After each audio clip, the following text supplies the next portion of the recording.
আসসালামু আলাইকুম প্রিয় দেশবাসী। আশা করি সবাই সুস্থ আছেন। আজকে আপনাদের সামনে আমাদের শরীফ ওসমান হাদী স্বাস্থ্য আপডেট নিয়ে কথা বলছিলাম। তার সর্বশেষ আপডেট অনুসারে তার নতুন করে সিটি স্ক্যান করা হয়েছে এবং সেই সিটি স্ক্যানে তার ব্রেনের যে ইস্কেমিয়াটা ছিল, সেই ইস্কেমিয়াটা আমরা দেখেছি যে রয়ে গিয়েছে এবং ইস্কেমিয়াটা কিছুটা বেড়েছে। তার ব্রেনের যে আদার যে রিফ্লেক্সগুলো, পিউপিল বা অন্যান্য রিফ্লেক্স, সেই রিফ্লেক্সগুলো আগের মতোই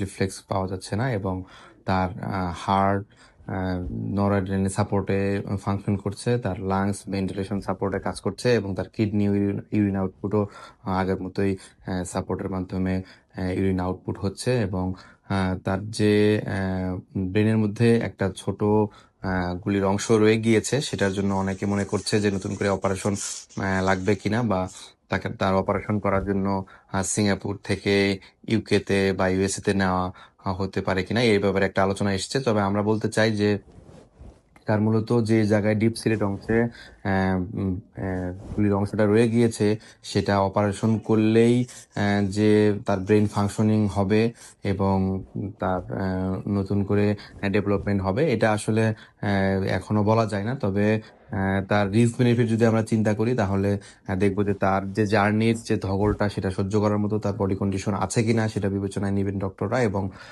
তার পরিবারের ইচ্ছার একটা প্রাধান্য আছে। তবে আমরা জানতে পেরেছি যে তার চিকিৎসাটা সিঙ্গাপুর জেনারেল হসপিটালে চলমান থাকবে এবং কনজারভেটিভ ম্যানেজমেন্টে চলবে।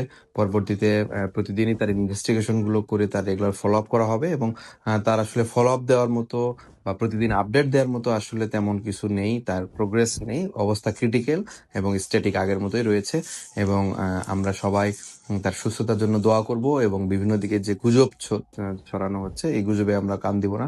তার পরিবারের জন্য আমরা দোয়া করব, তার পরিবারকে যেন ধৈর্য ধারণ করার তৌফিক দান করে এবং আমরা চাই যে বাংলাদেশের যে চিকিৎসা প্রসিডিউর চলেছিল এবং তারই ধারাবাহিকতায় সিঙ্গাপুর জেনারেল হসপিটালে বেস্ট ট্রিটমেন্টটাই পাচ্ছে এবং সেখানেই ট্রিটমেন্টটা কন্টিনিউ করবে বলে আমরা মনে করি।